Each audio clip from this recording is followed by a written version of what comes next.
Hey, this is Marcia Riner. I am the host of Profit with a Plan podcast, and I have a super treat for you today. I have Sherrie Prince with us on, and we're going to talk about blending your personal and your business assets so you can protect them. What better way to run your business to know that you're safe for asset protection on today's Profit with a Plan podcast.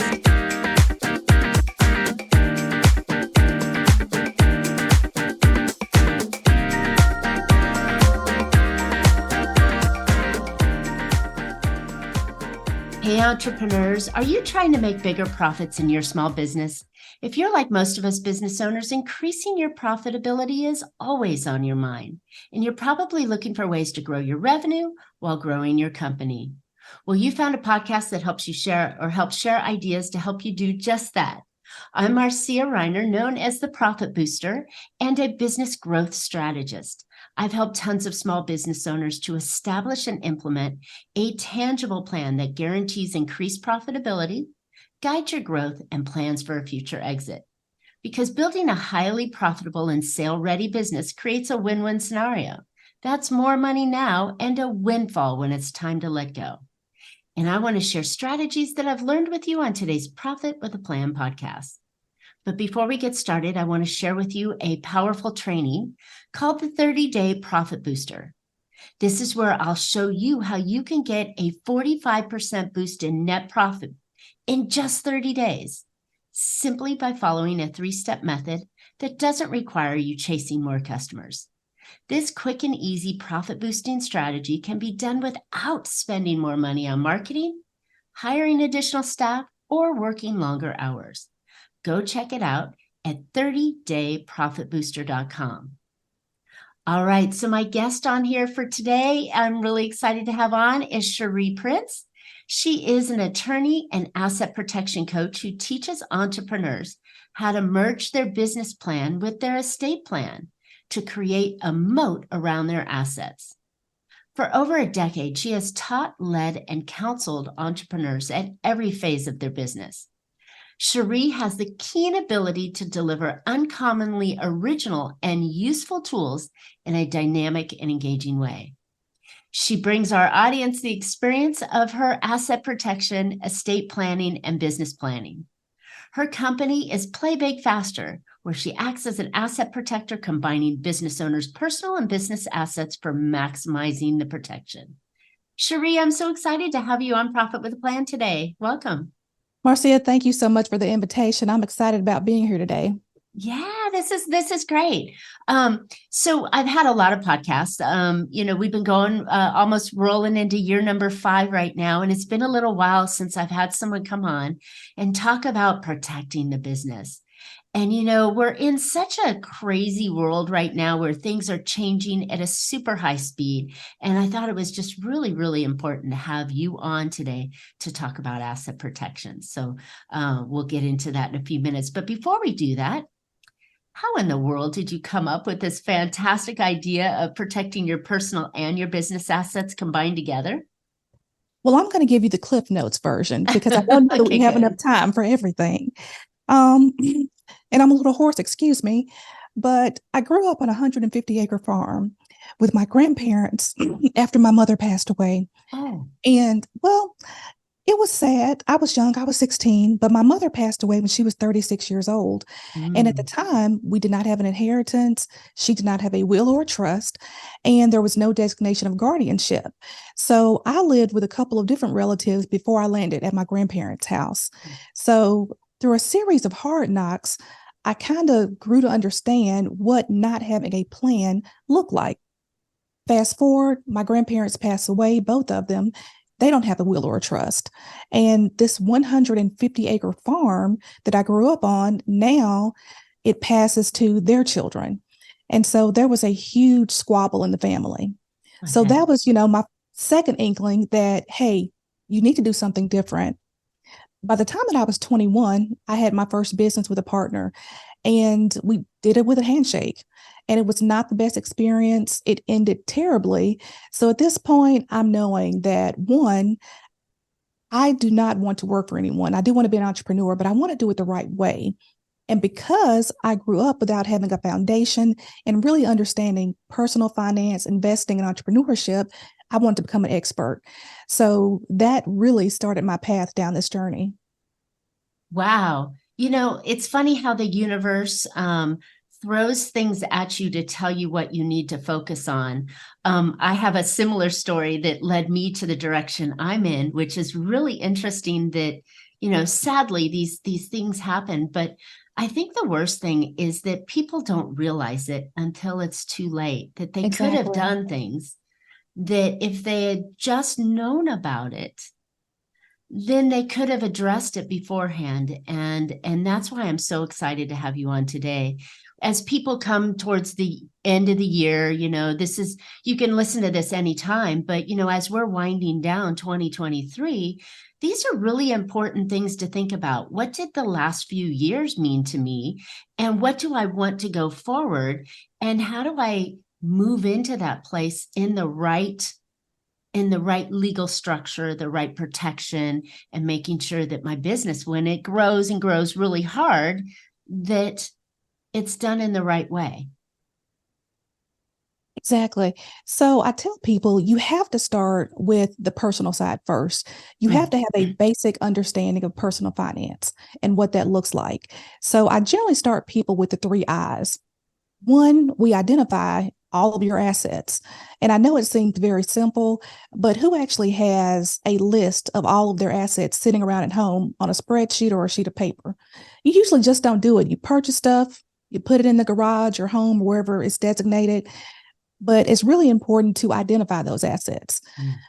Second thing, we inventory those. We just make a list. What's personal? What's business? And a lot of times, if you're working with solopreneurs or sole proprietors, you may have things that you purchase in your personal name because you may have good personal credit and you do not have an established business credit history, but you're using these assets in your business. So the third thing that we do, Commingling. That's a scary word. Yes. very, very scary. So the third thing that we do is we improve the classification. So by improving the classification, if it's meant for business, we find a way to move it over to the business column or to the personal column. And we also adjust your insurance coverage and we look at what structures those assets need to be held in. Wow. So listeners, this was a huge bomb right here that Sherrie just dropped down for us, because we don't think, especially in the smaller space or starting up space, that, oh, well, I'm the business, so that's my asset. I use my car for, driving to client meetings, customer reviews. I use my truck for delivery, but to designate it and separate it so you're not commingling it is gigantic for the success and the protection of your personal assets from anything that could happen in your business life, right? Exactly. Which, it's mind-boggling how many of us commingle. Well, and it's easy to do, especially if you're getting started out and you may be the best widget maker in your county. And so you're great at making widgets, but you may not be as good at business. So you kind of neglect those things. You're just focused on, producing as many widgets as possible during the course of the day. So I tell people that building a business is like raising children. It takes a village. And yeah, who's your village? Do you have an insurance agent that you're currently working with? You probably do. What about a banker, financial advisor, or, a financial coach? And also having an attorney. And depending on the type of business, it may be more than one type of attorney. So, I tell people, rally the team and talk to your village on a regular basis. Treat it like a wellness check. Once a year, you're getting, your checkup, you're checking your cholesterol, your blood pressure, your weight. Do the same thing with your business. Wow, another really good gem, because a lot of times people go, well, I don't need an attorney yet. And then they go to the attorney when they need them. And it's often too late at that time, because now you have to hunt down an attorney in a fretful moment and then disclose everything about your business or your personal life to that attorney, and then expect the attorney to perform correctly on your behalf. I think that when we have these advisors on our team early, you don't have to, it's not like you have to keep them on retainer and have, large employees on your team. But if you visit an attorney once or twice a year on a regular basis, you could head off any problems that occur. And then when a problem does occur, the attorney or the banker or the insurance person or the financial advisor, they already know you. And therefore they can act quickly, and you don't have to spend all that money and time trying to develop a relationship with them so they can solve your problem, when all you need is your problem solved. And that right there is a mic drop moment. I mean, literally, it's relationships. And just like any other relationship that you have, you have to work at it. You have to build it. You have to maintain it. So it may be that you only, talk to them once a year, which I advise at least twice a year in a formal setting. But sometimes, you can take that banker or insurance agent just out for coffee and pick their brain about your business. And so it really helps. 1,000%. It's a super, super, super valuable partner. And I love the way you called it a village. It's to raise the business like it's because a lot of us think of our business as our baby, right? I've had to have those conversations a few times about what you gotta kill in your baby to make it to grow. So it's funny that you called it that. It's great on it. Okay, so you told us about the 3 I's that were really valuable.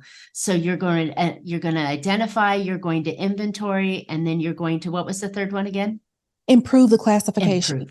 Improve the classification. Great. Love these and this makes it super easy to remember. So I love that you put it in this way. Okay. So now that we've done and we've identified, this was on the personal side though, right? Do we do this on the business side? Well, before you move forward on the business side, once you've done this exercise, I'm going to borrow something from Stephen Covey. Begin with the end in mind. And so you talked about exits. Anytime you're looking to start a business, you need to think about, how would I exit the business? Day one. Yeah. How am I going to exit this business? And so some people restrict exiting to, I'm going to sell the business. But an exit could be a bankruptcy, a reorganization. That's a different type of exit. Depending on your structure, if you're a sole proprietor, it could be the dissolution of a marriage. If it's a partnership, it could be the dissolution of a partnership. So there are so many different ways to exit a business. And if you're looking at it, think about people that start their business if they empty out their 401k or their retirement. So now you've taken all the money from your W-2 job during your lifetime, you're an entrepreneur. So if something were to happen to the business, you no longer have that safety net. So what does my exit look like so that I can at least have a comfortable retirement? So those are the different things that we look at first. And sometimes it's hard to think about because you're just trying to get into business.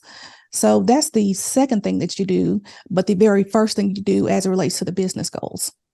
I love it. I love it. That is very common. And I usually say it's when you have your business, you put your blood, sweat, tears, nights, weekends, most of your savings and a lot of your, payroll into this business. And how do you recoup that when you exit? They don't realize that they've invested so much of their time, energy, and effort, and you're not going to get dollar for dollar on it, but you still want to recoup some of that money to get it back. So having that plan when you come in, especially if you're having like a partner, and as you said, your first business was on a handshake. Oh my goodness, talk about the potential trouble that could happen when you go into business or merge with somebody else, that not having really solid planning in place for how do we end it. Yes. And really, that first business was an LLC. And a simple thing to do would have been to start with an operating agreement. We did not even have that. And at the point that we looked to dissolve the business, we did hire an attorney, but by that point, it's too late. So I learned a lot of lessons, and my clients benefit greatly from all those lessons. Like I can tell you what not to do, definitely what not to do. From experience, right? Great. Okay. So then these are really great lessons that I think folks aren't thinking about. And correct me if I'm wrong, it's never too late to get started. Even if you've been in business for 10, 15, 20 years and you didn't do it when you start, it's okay to put a timestamp on the business now and run it from here going forward in the correct manner, right? Definitely. One thing that you'll find, especially if your business is successful, that once a year checkup, what I do as part of working with different teams, I have gained such valuable insights from accountants. And, say for instance, your business is grossing $100,000 a year, and now you're 200,000, 250. Well, you have different thresholds for how you're taxed with the IRS. And once you reach those certain thresholds, it may be advantageous to open up different types of ancillary or complementary companies to service what you're already doing. So most entrepreneurs, if you start at a certain dollar amount, I tell you, let's do a 3-entity structure. And so what the 3-entity structure looks like, it's a blueprint. You have like the very top, depending on the type of estate plan you may have a will-based estate plan or a trust-based estate plan. But that's like the roof to your house and how we start. And that entity, which is a personal entity, will own all of your business interest. What does that do? It provides protection from creditors, legacy planning, and depending on how you set it up, it could make you look judgment proof. So you have your will, your trust, and right under there, you would likely have a holding company. Now, the holding company by definition does nothing but actually hold your assets. So if you're sued and that company does not provide services, they can't get to your assets. It's the operating company, which may be your widget company, the one you make widgets from, that actually go to the public, that we make look judgment proof. So by putting these entities together, and it could be different entities, this is just one example, but by putting these together, we make you look judgment proof, we provide legacy planning, and also there are some tax savings in there as well. Ooh, three-way win, it sounds like.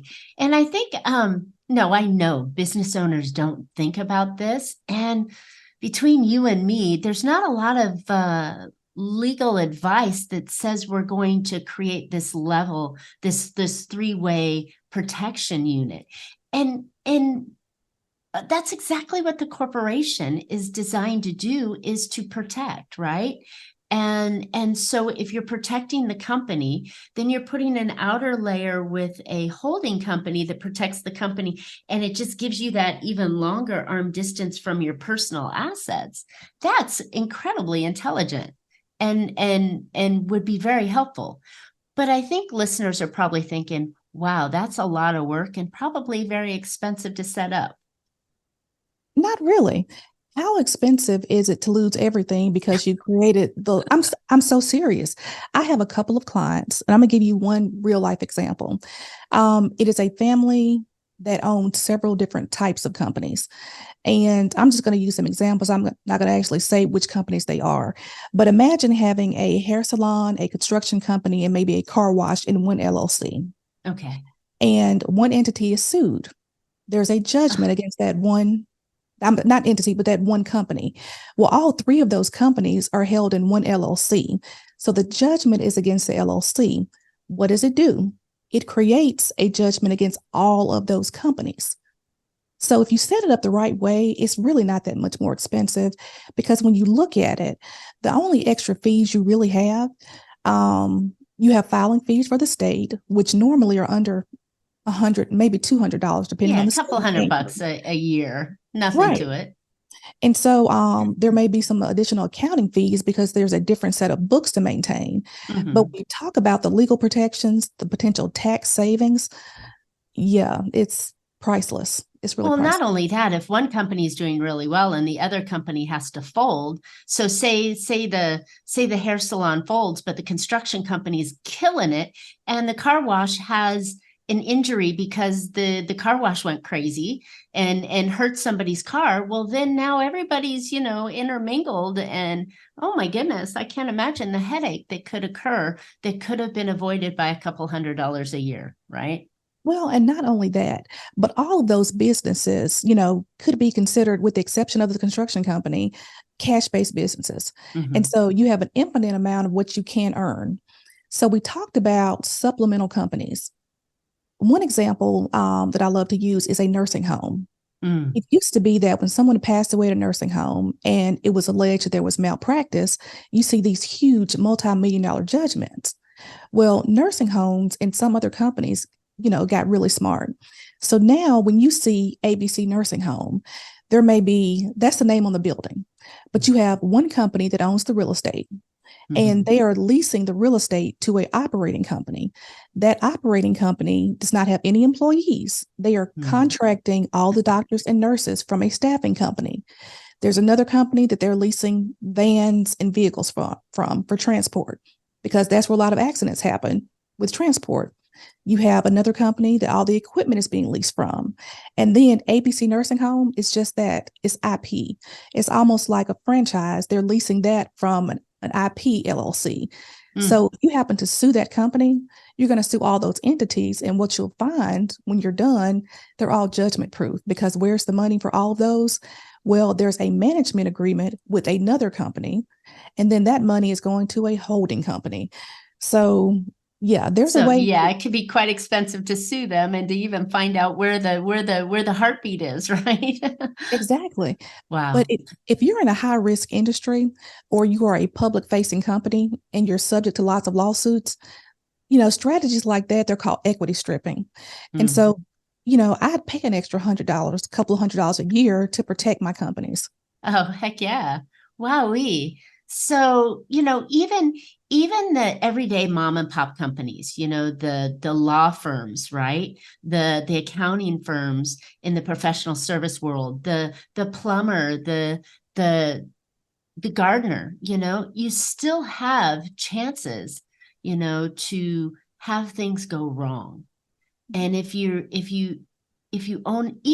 own a home, that's enough to say that you need to protect and have separate um, operating and corporations that protect one from the other.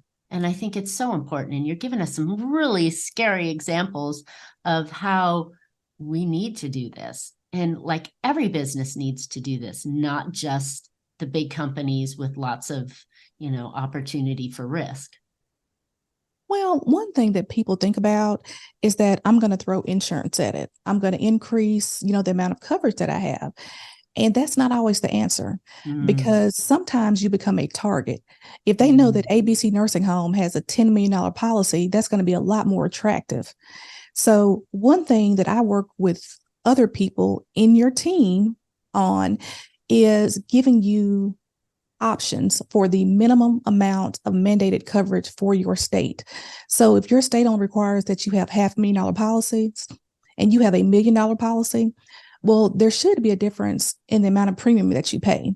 So if I can show yes. you, yeah, if I can show you how to set up a legal structure that's going to give you the same level of protection or greater, and you save the difference in the premium on a $500,000 policy versus $1 million policy, you can put that money back into your business. So what does that do for your business? Maybe you need more marketing, you need more equipment, but you do Yeah. not have to be overinsured. And most insurance agents, and I'm not going to say all, but how many insurance agents are going to tell you, oh, you have way too much insurance? They get It's not paid by the policy and the amount of the policy. So, yes. Now, we're not exactly, saying insurance is bad. We're just saying have the right amount of insurance for the protection that you need, and exactly. then have corporate structures and pieces in place to give you the other protection that you need. Ooh, Yes. that's really good. I didn't even think about adjusting and using the corporate structures as a protective barrier and limiting the amount of insurance that you need to carry so that somebody can't come after you for damages. They can only go up to the amount that it says, right? Exactly. But some of those things I would not even know if I were not on your team. And so Mm-hmm. don't just get a team. You need to introduce these people. They need to be your business family because they're going to be working with you throughout the years to grow and scale your business. Love it. Really juicy stuff. Okay, so we've talked about now the personal side. We've talked about the intermingled side of the business and the personal side. Where let's kind of balance out the three swing here, or the swing of the three sections here. Now, when we're looking at businesses, And I know you've talked about some of those. Are there anything in particular we want to really look at inside of our business to make sure that we're protecting our business? So, regardless of how long your business has been open, I start people with a decision tree. Mm-hmm. And the decision tree goes a little like this. One is your business e-commerce or brick and mortar. Mm-hmm. And, some people may have a brick and mortar location, but they may also have a strong online presence where people order stuff and you ship it out. Mm-hmm.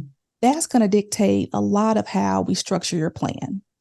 The second thing is any part of your business does any part of your business require anonymity? A good example, if you're Kim K, you want your name on everything because, people love Kim Kardashian Right. and whatever she They're puts her buying the name on. name. Yeah, you're buying the name. But if you're a real estate investor or you have some other interest and you don't want everyone to know that you maybe own 25% of this real estate company or another company, you may require anonymity. So we look at states like Wyoming, Delaware, and Nevada. And so we put together a plan for anonymity that also meets your other needs. And so sometimes there are additional requirements depending on where you live and the type of business. Now, if you have a real estate business and you require anonymity, it's a little bit different because most real estate law follows the state that the real estate is actually sitting in. Mm-hmm. So those are the first two things that we look at. Interesting. Yeah. And if you've been in business for a while, we'd have to go back and look at your previous filings, make amendments. And I know it probably seems like a lot, but it's really not. I mean, it's something that's done very often. And we do updates. So those are the primary considerations that we make. And if you are in business at all and you just have one entity, then I do kind of look at you strange and we talk about that three structure entity. I love it. You look at them strange because they've missed the boat. And it's obvious, correct me if I'm wrong, it's obvious that they did not have advice with anybody outside of themselves if they only have one entity and they're running a business for a while, right? That means they didn't have legal, they didn't have financial, they didn't have risk management, they didn't have banking relationships, they didn't have anybody to go in and go, have you thought about doing something different? Well, I joke about it. The way that I structure things is one way to do it. I'm not saying that that is the only way to do it because people have achieved success doing things in other ways. Sure. It's just been my experience that it works. And if you're consistent and you have those annual meetings and you build your team, that these strategies work for you. So, yes, definitely I love it. I love options. it. I love it. You've given us so many different ideas on things that I know are not common knowledge out there. And what you're doing is definitely high level, and probably the rich and famous attorneys, they may know these strategies and put it out, but us everyday business owners, right? We don't often have this kind of knowledge base or ideas to protect our business and our assets. So I'm so pleased that you're working with us everyday folks rather than, only dealing with the high end. And I'm sure you have both sides of the customers out there, but this is really valuable conversation for just everyday business owners trying to make it to, multi-million-dollar businesses. And that's still small. And we don't look at this. We really don't. Like you said, we're just busy making our widgets. We've got this many widgets to make this month and sell. So that's my focus, and everything else can go away. I'll find time for it tomorrow, which is a mistake. One thing that I've done, ever since AI has been getting a boost, I said, okay, how can I use AI to help my clients with their estate plan? And so what I've done is I put together a series of prompts. And literally, you can do a blueprint yourself free of cost. It just costs you time with these prompts. And you basically give it inputs. My name is Scherrie. I have a business. This is the type of business. I am X years old. I have so many children. And once you do the prompts, you ask, ChatGPT or whatever program you're using to give you certain information. It could be the list of documents you need to take to your accountant, to your attorney. And it does a lot of free stuff for you. So it really makes the estate planning and business planning process a little less scary because now you at least have a baseline on what to ask your accountant when you Oh, I go. love it. Yeah, because I love sometimes it. we just don't know. And it's so trendy right now with all the chat GPT stuff out there. And, it's just such a hot topic. And if we can do a little bit ourselves, then that'll help us prepare when we know we need to go and meet with our team of advisors. So that's really cool. All right. Well, we're definitely gonna get these prompts, right? I would assume that you have a special link, because I know we probably got a few more minutes to talk here, but you just dropped this bomb. So where can listeners find out about those ChatGPT things? And by the way, listeners, ChatGPT can really take you down a rabbit hole if you put bad information. It's like garbage in is garbage out, right? So if you can put good quality prompts into ChatGPT, then it's going to search the web and all the possible documents out there to be able to give you the right information back. And as ChatGPT has been very popular, there's always that caveat that says, double check the results that come out. But as Sherrie just said, it's a starting point. Yeah, it's just a tool, and every tool needs an operator. So you're the operator. And it's just a starting point. Love it. Love it. All right. So where could we get something really cool like that? Those prompts? Definitely. So I host a regular monthly webinar, totally free, does not cost you a dime. It's called the Asset Protection Blueprint. And I actually take you through my entire decision tree for your business, whether you are brick and mortar or e-commerce. And at the end, I go over with you how to actually put those prompts in. And if you get bad results, I give you some examples on how to fix those results. And you leave with an actual checklist of what prompts to use and the types of advisors you may want to consider for your team. We go over the difference between a tax planner and a tax preparer, the difference between a financial advisor and a financial coach. And so there are other roles that are so important as well, the different types of attorneys you may need. Because, if my heart hurts, my chest hurts, I'm not going to a doctor for my eyes or my ears. So we have questions so that when you actually go to an attorney, you have someone who's specializing in what you need, not a general practitioner. I'm not going to a personal injury attorney for my business needs. So we just kind of help you do those things. Oh, that is so smart to be able to have those questions, because I know it's confusing. Coming out of the financial services space for years, I was a financial planner, and I took that knowledge and rolled it into business consulting. And so there are always questions from the consumer as, do I have the right expert? And I love the way you described a money coach versus, a financial planner, right? Or a financial coach, the tax planner and the tax preparer, which are hugely different. One is forward looking and the other one is backwards looking. Exactly. And I think listeners, you need to have a base knowledge of who you need and why you need them. And then having these kind of questions to ask when you're interviewing that person, to make sure that you've got the right person on your team. Because, I love how we started this. It takes a village to raise a business. Well, and you said the right word, interviewing. Just because you happen upon a certain professional, you don't have to stay with that person. Mm-hmm. You need to interview these people because you're building a relationship, you're dating. Mm-hmm. So you're courting these people. And if they can't answer your questions to your satisfaction, or if there's a question mark on their face when they're answering the questions, then you may not be in the right place. So it's okay to keep looking until you find somebody who can answer these questions.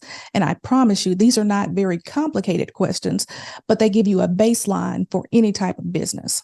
And it's fantastic that you're giving us the list of those questions, because a lot of times people don't even know what to ask or what to expect the answer to be, or the direction they need to go into. So they're just coming in blind, thinking that, oh, well, John said that this guy was great. So John said, I have to go with what John said. When it's not necessarily right for your business. They may be an e-commerce expert and you're a brick and mortar, or vice versa. Or they may work international when you need someone in Nevada that understands Nevada laws. versus, just the random person there. So I love it. You're just a wealth of knowledge. So where can we find this monthly webinar, Sherrie? You can go to www.sherrieprince.com/AP Blueprint. And Sherrie Prince is just SCHERRIEPRINCE.com. Great. And that'll all be in the podcast notes. So you'll have it there as well. So just look down into the notes for the show and you'll have the links and everything you can get in there. Wow. Phew. You've opened coming out of financial services I've been in financial services one way, shape, or form for about 30 years. And you've opened my eyes to a couple of new little scenarios that I didn't think about. Right? So here, if you've got another expert that's going, I didn't think about that, then that's telling you right there and then that these are super, super ideas to consider. And as the world changes and shifts, interest rates go up and down, laws change, ChatGPT is introduced into the world. These are ever-changing things, listeners, that you need to have the advice of professionals that have a thumb on the heartbeat of what's important to protect your business. And it sounds like Sherrie's got her fingers in everything and knowing exactly what you need. And so talk about having an expert that's current and helpful and willing to share things. I'd encourage you to go definitely grab that webinar for sure. All right. Well, go ahead. Oh, no, I just said definitely. Yeah, no, this is just super, super, super helpful. And I'm just loving it. All right, listeners, I hope you found a couple of ideas that you could put into your business that will help you be more profitable and create that corporate veil, which is what it's called. It's a bubble that goes around your business. And making sure that you're protecting yourself from anything that could happen, whether somebody trips and stumbles on the steps out in front of your building to, someone, getting a finger cut when they open your envelope. I don't know. I mean, just make sure you're looking at the options to protect yourself from, the risks that occur with business. And I think that what a better way, as Sherrie says in the beginning, is to put a moat around your personal and business assets. So that way you can keep them and your family knows that it's there for you. So I love it. All right. Remember, I shared with you in the beginning, how would you like to get a 45% boost in net profitability in just 30 days? Don't think it's possible? Of course it is, or I wouldn't be sharing it with you. Go check out my training called the 30-Day Profit Booster. This is a quick and easy profit boosting strategy that can be done without spending more money on marketing, hiring additional staff, or working longer hours. Go check it out at 30dayprofitbooster.com. Sherrie and I would love to hear your feedback, your questions. Give us a comments. Tell us what your big nugget was, your big aha from listening to this podcast episode and what you're going to do about it, right? Because information is only as good as you can put an action step behind it. So put it in the comments and we'll be happy to respond and help you to achieve those goals. And while you're at it, please subscribe. You don't want to miss any future podcasts. And you can always catch Profit with a Plan on any of your favorite podcast players. And we're looking forward to more great profitable information on next week's show. So until then, make your plans and profit with them. Thank you so very much, Sherrie. This has been incredibly valuable. Thank you for having me.